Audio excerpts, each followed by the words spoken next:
representatives represent people.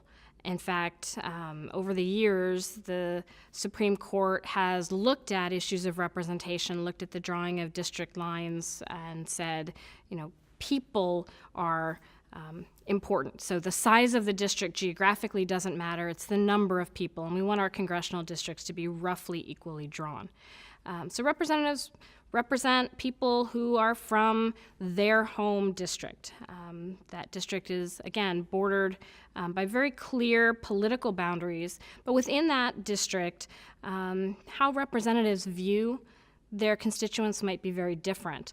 Political scientist Richard Fenno has noted that there are concentric circles in the way that members of Congress view their constituents. And so they view that geographic constituency, those political borders, as governing the total number of people that they represent. But then a slightly smaller subset of people are those who are likely to vote for them for re-election. And those people they pay special attention to because they want to make sure those voters are going to turn out to vote for them the next time they're up for re-election.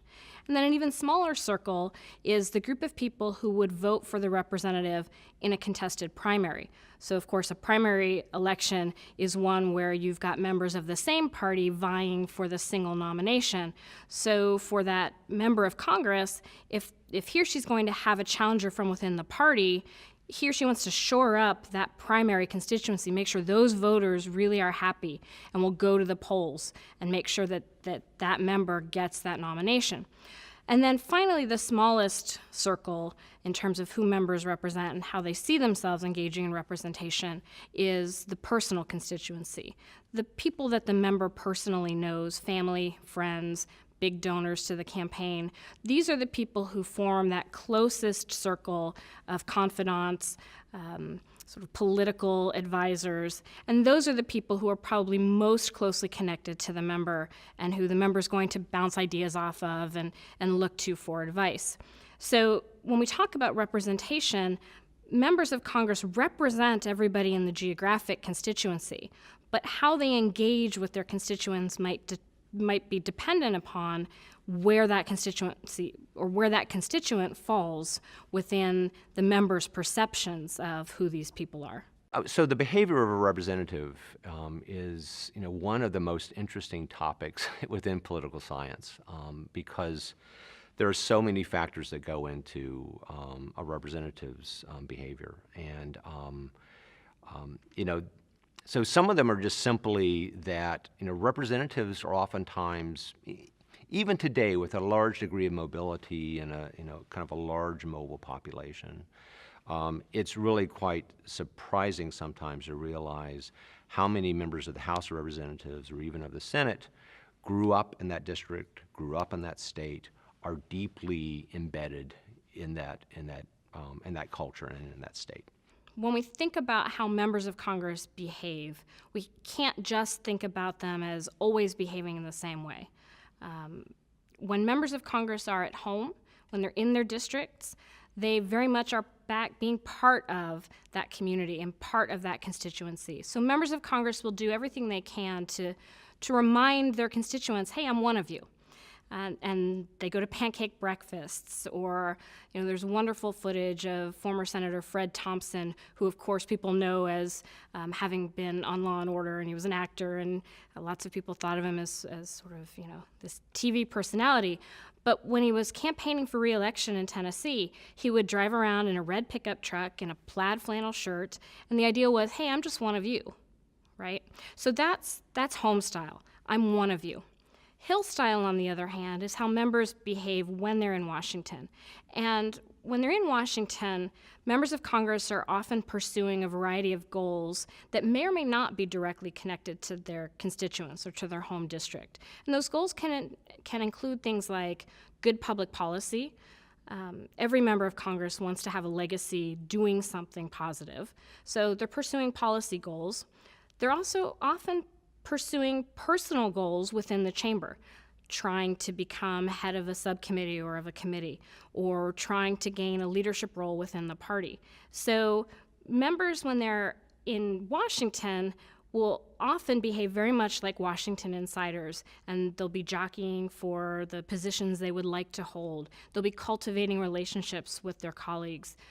They engage in log rolling, which of course is, crudely put, vote trading, but it's really that notion of, I'll help you out and you'll help me out at some point down the road.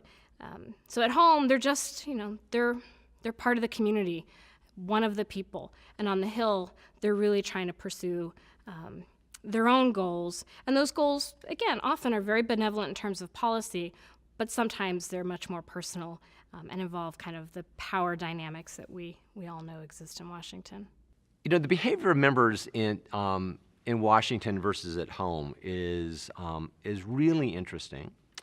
The behavior in the district is really underappreciated and understudied. So the behavior in Washington, in terms of things like roll call behavior, how much time you spend on committee work and those sorts of things, it's pretty well understood. It's drawn, motivated by things like party, district interest, political supporters, what the leadership wants of you, those sorts of things. The behavior in the district is really of a different nature, and partly it depends on who the member is. Members have different styles of interacting with their district. So that's one thing. So members really vary according to their styles and according to the districts. The other thing to keep in mind is that relationship between the member and the district takes place over a 2-year period.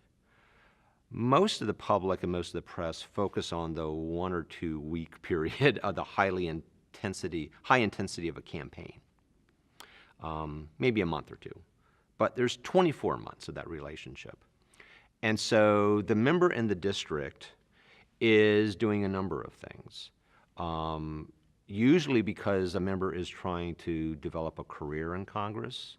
The member of the House, the senator, is back in the district, back in the state, going to as many rubber chicken dinners as possible, going to as many speaking engagements as possible, going to as many nursing homes as possible, wherever there are people, and getting the name out. Because you want people to know you. You want to expand your base for the day when you might have an opponent. So that's just the general fence mending, expanding your political constituency. We can talk about 2 different ways of members seeing themselves as representatives. Typically, we talk about a delegate model or a trustee model of representation. Members who view themselves as delegates generally view themselves as doing what their constituencies want them to do. So we want a new bridge in our town, and we are going to go to our member of Congress and we're going to ask that person to sponsor legislation to get us the funding to build a new bridge. If the member does it, that would be engaging in representation as a delegate, doing exactly what the constituents want. The alternative way of thinking about representation is as a trustee. So the constituents come in and they say, we want a bridge, and we want you to sponsor the legislation. But the member says, well, what they're asking me for probably isn't actually what's going to be best in terms of improving transportation flow. We don't need a bridge. We need to impose a toll on a section of road, and that will help with traffic flow. And so if the member then, instead of sponsoring legislation about a bridge, sponsors it about a toll, that member would be engaging in representation as a trustee, doing what he or she thinks is best for the constituency rather than doing exactly what the constituency wants. Members of Congress often shift back and forth between these 2 types of representational roles. And in general, when we look at their behavior, we'd say, if it's something really salient to those constituents, if it's something really important to them, members will almost always act as a delegate. They know they don't have the freedom to really cross their constituents on something they really care about. On the other hand, if they're hearing from constituents that they'd like something to be done about traffic, for example, then they're freer. Members are freer to engage in representation in the way they think might be best. But members are pretty savvy about trying to figure out, okay, when can I act as a trustee? When do I have flexibility and discretion? and when really must I do what my constituents want me to do. So those two roles are always in tension for members of Congress, and good members, once you get reelected again and again, have figured out when must they engage as delegates and when can they engage as trustees.